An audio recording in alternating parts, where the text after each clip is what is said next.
ngol ka upula e manga ya ka fe mai Mangi. na avatu lungo tau te ya e le masina ne te nei ai fico le masina ne te nei na over to ai ma proclame male e tau le tusi le na taru sangai le sunga ya Chris Faufo e to taru sangai le poa da le LTA Yeah. e sui peila mele le makarango e sui le faupunga instead of terminate por kudi ai tu yai le ai vatu resign e resign mai ono le tulanga e umana e al por kalamele na ai fiso tai mai tau ainga la uleta was wafa pa na fiso tai mai se tau ainga ole sunga ya Chris ya tau le leile ma ai tu fatai tu fo ile uso na mai fa so fatai le fa ina pe vono fo ya tu ele ai se nganga o se tau fai ina ia tuli au puina ni tangata po se tangata ai o le por kalamele nei tau te o ai su ile ma tole ni ule issue na fiso tai mai la tamale ia tau ma fa pe mai asiata o le ute fia watu e avatu le tusi mai le official le Attorney General e whaamanino ai e mamā le sunga ya Chris mai mea ia sa mai le sa tatou liputi atua isu esu enga sa iai o whatuloa ok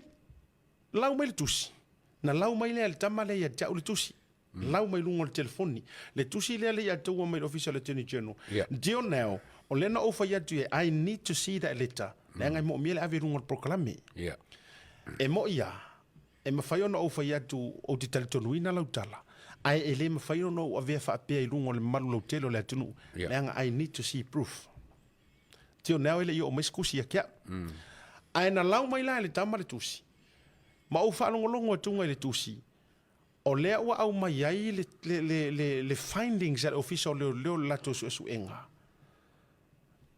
e kiliar kamalea now na o reach out to lo le to tonu le matanga i to tonu lava ia i le officer se yo usu enga po o le pe ia se po le ala le mewa wa ese isu enga ne ye lua le atu su enga na fa ye leo mare su enga lava ia fa loto i fale i to tonu lava le matanga ruenga o le su enga fa loko i fale ko kongo le matanga ruenga found him guilty was it o le su enga leo e kilia hai kamalea ona o su ele ai se au ese ai o le mena tula i maile i taua na mua tau nu atu le tusi apparently e mua tau nu atu le tusi maile official lawyer sili e fa ai loa tu ile su enga leo e kilia kamalea I think 2 or 3 days later ai fa to a faile fa i unga le port ina ua mautule la tu su enga ua ioe ai fo i kamalea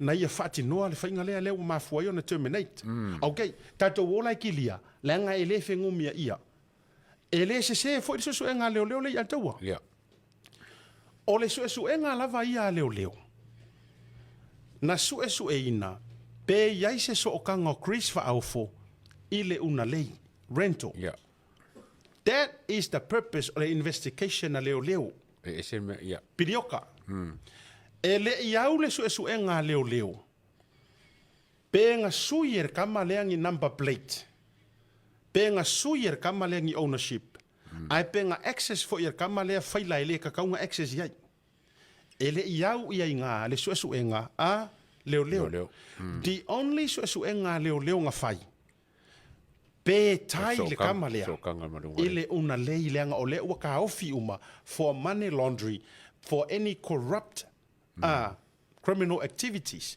ma pauanga o le menga o ye so enga leo le lana mo no obtaining a mele tele tu fo lunga tatu si le fa mo mole o le producer le lana obtaining a mai le kusilalia le fa mangingo mai vahenga o le findings ma investigations o le tusilalia o le investigations lea i to tonu by confidence kongwa kanga le vai leo le matanga ruenga na mafua ai ona come to the conclusions pe na fanga fa unga le matanga ruenga ale official LTA ma report o le afa amuka inga lau konkalaki lau nga ruenga tuli oi leanga o leanga ia i o inga nga ia access inga faila ele ka kaunga ia access ai mai ia faia le swinga o me ia ele sanga pe over ye vai la oi inga ia mangingo fa solo ka kusirunga Silsila mai. Aso kom fai kawaku. Investigations into vehicle ownership transfer. Yeah. We write to seek your assistance in relation to an ongoing investigations on a rental company at Walua Yala Yele. E ki fai kau fai oe ongor kako kaimi. A e alu ile parkala falonga kodu. O ingale leka oko mai le mafua anga le findings a leo. As a result, Mr. Fa'aofo is now under investigations for any involvement with Unalei rental. And due to this, we seek Mr. Fa'aofo's access to be restricted immediately, including access to all office systems, records, and premises, pending the outcome of the investigations, and until he is cleared by the police. Now, o le mafuanga le ngofia fa mafat pa karafa longa koru le akawa. Le anga nga pawala o le mea lai fa yeri so enga leo. Pe yai se connections ar kamalea pe sanga involvement with the Unalei rental. Wa umala nga faile fa ai unga leo. Le la ko fo so enga, which is okay le ropo inga fa yeri so enga. Number plate o maya me umaya. O re kalala ua amai to tonu o le ofisa i le poat. Ua ioe le tamalea. O ia na suia. O e mo mai le akau. Yeah. And that is why nga fai eila nga kusi karosanga le poat. Fa mole. Fa mama mai ro ko asaya ke au instead o le kulio. Ai sui mai ar ko fa la inga. Fa malolo le la fa ma vayak. O e mo mai. Yeah. Anga si la fia e Chris Fa'aofo. Ele ia isanga mea se nga fai e kokong. Ele kusi fa'aoi fa pia i le port. E sa lokal. Ngai sa o le ia. Yes. But he knew, he admitted also, i le swing o mea. On the other hand, o le suenga le au mai ai le kusi le loia sili. Ele o se o lai au mai le lako findings. Ele o maua se proof. E ko ngeki mai ai le kamalea anga i le Unalei rental. Yeah. Inga ia mangingo malama. So ia te ula le ataua, ta oto ai i le officer o le LTA. Ai ake au. E le kakaunga ku upanga ngoa i le fionga le komisinga o whainga paroka. E le kakau fo i o ku upanga ngoa i le makanga ruenga ma le poat le nga whaia le lako. Ai maisi o le sui o le malo le fast. E le kakau o nga ku upanga ngoa. Pe qualified kamalea. E rani lalo le fu ale chapi. E kasinge banga corrupt asiaka leo ka mai kawa. Wa e kakau le RTA. O nga ave se lako kangi le official leo. Ile mele o fai. A fai la ele se kangi o vea. O le sila nga whare kongu le la ingi. Longo winga o lai sori kula fongo kongu i whainga o meia kongu o makanga runga. Ai le se record o sori kula fongo. Le la fa yatu la utala. Le ataua fa taiwa e o mea langa iai la siu. O le siu. Le anga le wa va yatu o obtaininga wa post fa la wa tele pe ya o fa tu o sunga ya Chris. Ma pe e tau fa mata wa ile mata nga ruenga manisi o le malo i se su. Ona o le la o fa mai o le ua kiria mai Chris i so enga le ai. O le so enga nga o le va Chris ma le Unalei. Pe involve lo ko rua. I kupe money laundry ia. That's it. A o le mele nga fai ero ko rua i kukongo o langa ngaruenga. Ua ia solia. Ua ia solia ai. Ia ka iala o nga kofinga mo nga kiuki. Ua ia fai ai mea e le kakaunga ia. Fai ia. Imkanga runga ngar malo. O le siu la lele ia te wale wa maia. A fei ka ngei la pe fe ka ngofia kuloa ma le RTA. Fai la loa ma le criminal fa. Pa makua. O le mea ka fai. O le ae ka oko i kokongu wha aloko i whale le maka upu. A turi a e marau ngaruenga. Pia o ka kou. A kuri a ua sia umega whai. E iai ale pure le kampangi. E ngaka inga. Ai a le mariria le kampangi ua kere la unga oi. Whakaika inga. E le ngaka lai kuri au i. Ai koe ave ma urea. I le kula. Kula fongo. Kula fongo.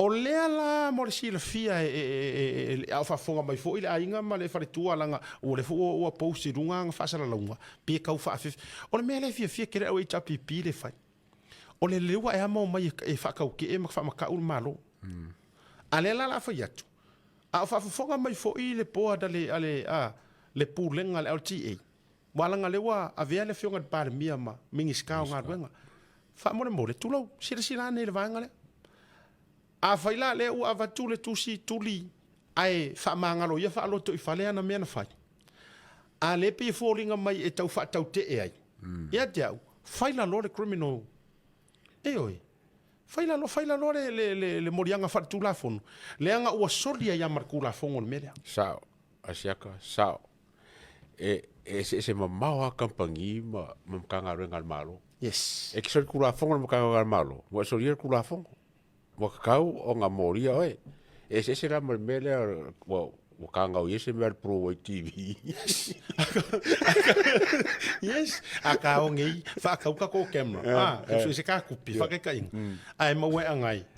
Ia, o se kula fongo. O se kula fongo ai a ka ngona angai fa pe mai. Ia, ongo kukuria o ro. Ai paunga. Ai. E o mai nga. Uma. Ese ra mo kanga rengal malo. Langa o kuper malo, a se kar malo, ngā rengal malo le ke ye. Ia ole ese senga la le na wala ngai le fa manino tato fo ile au fa fonga. Ia le wo fa manino atua. Le ngai le fea ya ile uto man mai ne la le wingol tala. I telefo ini upu mani tala i le fainga so so engare o ia ka ki ia po le ale po inga contactinga nga me wala nga e ka uroso le atua ta uroso se me tanga ngo leo e varu ro pauru. Mangiki o ka kingo o ka fisisiri po ainga faia. Tono le nga mafu isia pe yang sa ngoa ia le o lo va yan maka nga ngar kaimingai. The number one thing ele o ko mo ele ku ya o ko o fa ku kuanga. O sola fa ku kuanga o le ku ile maka nga nga. O le mela nga le fa nga nga ngai ka nga ka ye kaimingai. Pe fa pe fea no to fa fo il fa to tuanga. Sa ia ile ku u makanga ruanga malwai al mero ye ngal sawang su enga wala ngai ole loya sili le ngar kusila nga ave la sa ngi mo nga precious chang ai le don't get me wrong e ma fua o ngala lango mai su enga nga mai official loya sili le nga ole findings le ale ole ave ye o li poki le ale la wa ave official loya sili wa uma sa mako su enga ele ise so kanga ya wala ngai faingo fianga me a fai o yengi share ni bank account share ele yengi bank transfer manga me o ki ronga pawanga me o yeso so enga leo pe yese involvement ar kamalele una lei o langa ia fa loko I fale ianga meinga sui ko kongo makanga ru e kongo o official LTA la wa yo ye ni ja tawa la wa yo ye o la ona ye ina ko lo fo i le fa pe ele o ye tu I vale ile officially ale LTA il kai fongo mai la tou sa fire fai unga ele o ye ku I vale ki nganga ilo o la wa vakule le kusia li pokia leo o umala ko so enga e kiria ai fika ngo fia kuri kamale no ese mea mo sir fia le tunu ese ar merenga so leo ese le vaenga le o tu dia ona olona suina o nisi o record o Ta'avale e ala I ownership ma number plates. Fai ngi la sa o le o fai mo suele ta pipi. E kele akura la fai ngol mere ile ka ubalea ma le fa maungi o asa ko ka mo I mea fai pule ari ko malo. Ya, la ka ki kilo ye. Le ataua. Ataoa according le record to lau ngā ruenga. Ya. Akuri mai oi. Atao fo ila I tūlanga ia. Ia tairo po le ale mawalunga o le ale e afianga. Fato le ale mamafa. E ka oko ai to inga sori tūla fono lea. E ono fatangai oi ke ka moi. Pe fa akapura ai oi nga e ka moi. Na paula na o le vaenga o te le imana malama. Le wingo lau tala. Po o le ale mamafa o le to inga sori ngā tūla fono. Ma mea ia. E ono tapuni ai lo wa vanoa pe te tala ilo wa vanoa. E fa awa wa yonga ona e alu fo ile le ya peno fetu e fa wo wenga eru kauva so ele faina la le anga ole ele ita otomaini a e ya la le ya ka kawar kanga kai e momoli e pe mar ya pat o tu o pat tu e te tau ona manino mama mala mai e ale tunu ya tasile na vaenga jau mo le fa manino ina ya na o fa longo to le momoli le so tai ya wa fo ile fainga palo to wala ngal pia le wo mana fai lo ai tu malo ya le la to fo fainga palo ta fala ali mo ma vai mo to ia sa lo fai ala so kasi le o to ala so le la fa nga kai ya suikova as for nei ya sa wala ala so fa o se tema fa nga kai ko abi ko pa fa o ko pa fa i manga oi